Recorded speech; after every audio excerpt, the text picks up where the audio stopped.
Bonjour à vous, c'est Yann, bienvenue sur cette nouvelle vidéo dans laquelle je voulais vous faire un petit éclairage technique, court et j'espère efficace, sur la notion de macération pelliculaire, suite à une question que j'ai reçue d'un dégustateur qui me demandait pourquoi on effectue sur certains vins, donc sur certains vins blancs dans la question, une macération pelliculaire. Alors, si ça ne vous dit pas grand-chose, le thème, si ça vous semble un petit peu technique, je vais faire en sorte, je vous rassure, d'orienter cette vidéo pour les dégustateurs, c'est aussi le but de cette chaîne, donc de vous donner quelques clés assez concrètes pour vous montrer en dégustation qu'est-ce que ça apporte, ce procédé de fabrication, d'élaboration d'un vin. Alors, premier truc à avoir en tête, je parle ici de macération pelliculaire dans un vin blanc. Alors, petit rappel, donc 3 secondes et demie, vous savez que pour élaborer un vin, donc on presse le jus, on commence doucement, il y a un jus sucré qui s'en écoule. Ce jus sucré, il subit une fermentation alcoolique, donc le sucre se transforme en alcool et on obtient du vin. L'art d'expliquer en 4 secondes et demie la vinification. La grosse différence entre le blanc et le rouge, c'est que dans le cas du rouge, il y a de la couleur. Cette couleur, comme vous le savez sans doute, elle est apportée par la peau des raisins. Donc la peau des raisins rouges. Donc pour vinifier un vin rouge, pour fabriquer un vin rouge, il faut toujours avoir la peau du raisin rouge qui soit en contact avec le jus, et c'est ce contact entre la peau et le jus qui va permettre de transmettre de la couleur. On dit que la macération, peau et jus, transmet des pigments colorants, voilà, puis des tanins, d'autres composés phénoliques. Bien, alors maintenant, pour faire un vin blanc, comment on fait? On prend une baie de raisin blanc, on la presse directement, on va dire dans l'élaboration traditionnelle, on la presse directement. J'ai un jus qui s'en écoule, qui n'est pas coloré. Ce jus, on le met en fermentation et on obtient un vin blanc. Maintenant, je reviens du coup à la question que je posais au début. Est-ce qu'on peut parfois mettre la peau du raisin blanc en contact avec le jus? Et si oui, quel est l'intérêt? Alors effectivement, il y a dans certains cas, certains vignerons, certains vinificateurs qui vont choisir de mettre la peau du raisin blanc en contact avec le jus. Et vous, en tant que dégustateur, quand vous dégustez votre verre de vin qui a subi ce type de process de vinification, il y a certains indices dans la dégustation qui peuvent vous mettre la puce à l'oreille, en tout cas certains indices qui peuvent vous sauter au nez ou en bouche, ou sans aller jusque-là, parce que c'est jamais complètement clair ou évident qu'il y a une macération pelliculaire, soyons humbles, c'est jamais évident, mais il y a certains indices qui peuvent y faire penser. Alors, pour répondre, pour traiter ce thème, je vous montre un peu, je voudrais d'abord vous parler du principe, je ne sais pas si ça se voit bien, le principe. En quoi ça consiste donc? J'ai listé ici les différents thèmes. Donc, qu'est-ce que c'est que la macération pelliculaire pour les vins blancs, en termes de durée, de température, à quoi il faut faire attention? Et puis, quel va être l'apport en dégustation? Ici, ça c'est un dessin de nez et là un dessin de bouche, je précise. Voilà. Alors, le principe, la durée, c'est une macération. Quand on fait une macération pelliculaire pour un vin blanc, c'est un process qui dure pas longtemps.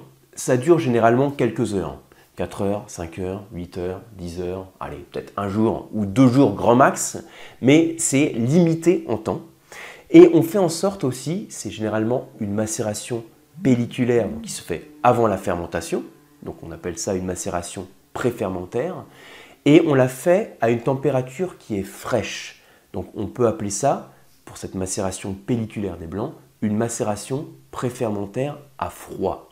On limite la température à 7, 8, 10, peut-être 14-15 degrés en fonction des vignerons, mais en tout cas on reste à une température fraîche pour empêcher d'une part les départs en fermentation alcoolique, et puis aussi parce que cette fraîcheur de température, elle permet d'extraire certains arômes qui ont certaines caractéristiques spécifiques. On va en reparler juste après. Et puis ensuite, donc ça c'est les 2 points principaux, durée, température. Et j'ai mis ici, attention, il faut une vendange qui soit saine, parce que si vous avez des raisins qui sont pourris, donc atteints de pourriture, des raisins on dit botrytisés par exemple, atteints de botrytis, le fait de faire une macération pelliculaire avec les peaux, sur les peaux, vous avez le botrytis. Et donc, vous avez des enzymes qui sont sécrétées par les champignons. Le botrytis est un champignon. Et ces enzymes vont contribuer à l'oxydation et donc à créer des arômes qui sont relativement désagréables à l'issue de la vinification. Bon, je vais le présenter comme ça de manière simple et assez basique, mais voilà, pour vous donner ces quelques clés.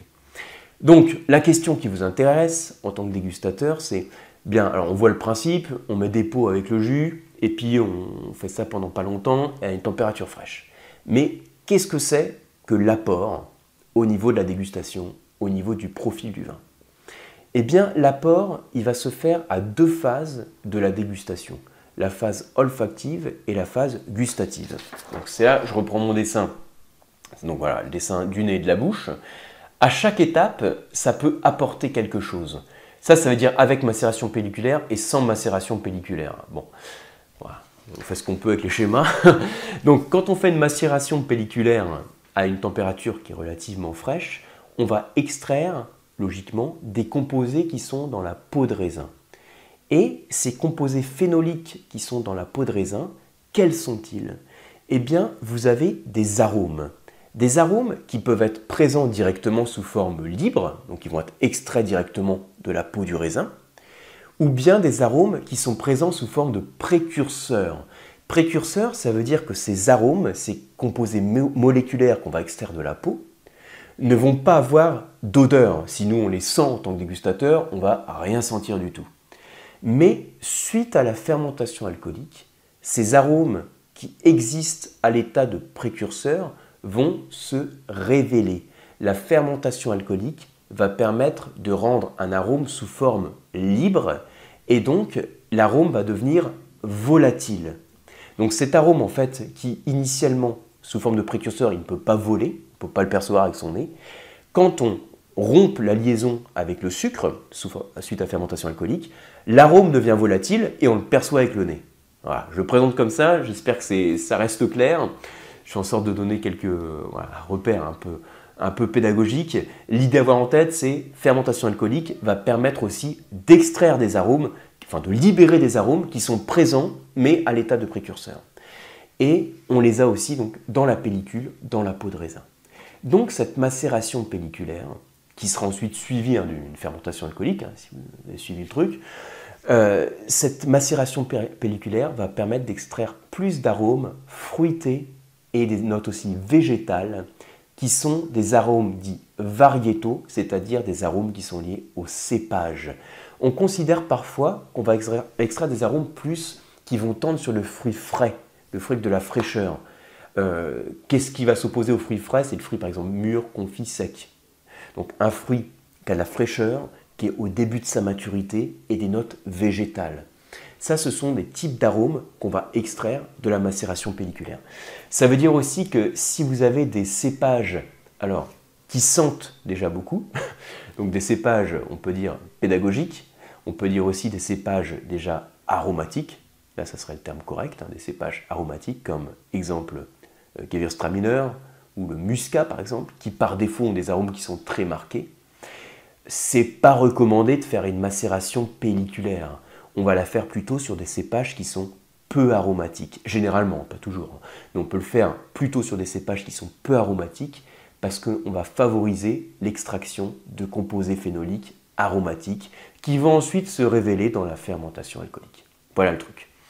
Alors, pour aller un peu plus loin, ce même vin qui a subi une macération pelliculaire, il est probable que dans la dégustation, si je compare, alors on va faire un truc bien carré, un verre de vin avec macération pelliculaire, donc vin blanc, et l'autre vin sans macération pelliculaire, même cuvée, même parcelle, même millésime, tous les mêmes paramètres, celui qui a subi une macération pelliculaire, il est probable que le jus, que le vin en bouche, vous semble plus gras. Parfois on dit que ça apporte du velouté. Alors qu'est-ce que ça veut dire, ça apporte du velouté? Pourtant ça n'apporte pas de sucre. On ne va pas extraire de sucre à la pellicule. Donc pourquoi ça apporte plus de velouté? En fait, ce n'est pas un apport, c'est plus le fait qu'on peut enlever un petit peu d'acidité quand on fait une macération pelliculaire.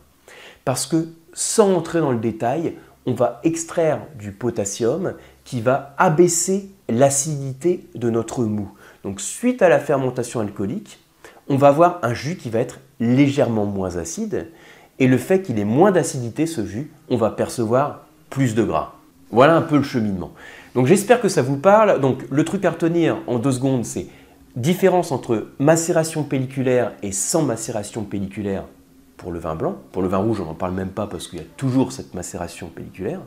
Donc pour le vin blanc, on va dire la vinif traditionnelle, c'est pas de macération pelliculaire. Et quand on fait une macération pelliculaire, ce que l'on appelle dans le Nouveau Monde le skin contact, le contact avec les peaux, ça va contribuer à développer des arômes variétaux qui vont être transmis par la peau. Ça va contribuer à atténuer légèrement la sensation d'acidité et donc à amplifier le gras du vin. Parfois, on dit que ça permet aussi d'apporter une structure tannique. Alors, en pratique, en fait, c'est pas vraiment vérifié, désolé de le dire comme ça, mais en pratique, c'est pas vraiment vérifié. Effectivement, il y a peut-être des tanins qui sont extraits, puisqu'il y a des tanins dans la peau, donc quelque part on doit les extraire, mais il se trouve que les cépages blancs ont 2 fois moins de composés phénoliques que les cépages rouges, et puis il se trouve aussi que quand on maintient une température fraîche dans un jus qui n'a pas fermenté, donc quand il n'y a pas d'alcool, c'est dur d'extraire des tanins, parce que les tanins sont très peu hydrosolubles. C'est-à-dire que dans l'eau, ils ont du mal à être extraits, enfin dans l'eau ou du jus de raisin. Donc ils s'extraient beaucoup mieux les tanins quand il y a de l'alcool et donc quand il y a une fermentation. Donc il est probable qu'une macération pelliculaire puisse permettre d'extraire un petit peu de tanin, mais en pratique en dégustation, on le perçoit quasiment pas. Donc voilà pour cette vidéo. Alors c'était peut-être un petit peu technique, même si j'ai essayé d'insister sur ce que nous, en tant que dégustateurs, ce que ça nous apporte en termes de profil gustatif et de profil aromatique. J'espère en tout cas que ça vous a permis d'apprendre des choses. Si c'est le cas, merci de partager la vidéo, merci de la liker. Et pour ma part, je vous retrouve sur une prochaine vidéo. Et également sur les diplômes et les cours d'œnologie sur le site lecoam.eu. Et puis, si vous suivez des formations complètement à distance, sur les masterclass de la dégustation, où je vous envoie chaque mois une nouvelle thématique de formation avec un coffret de dégustation directement chez vous. Merci beaucoup pour votre attention et à très bientôt.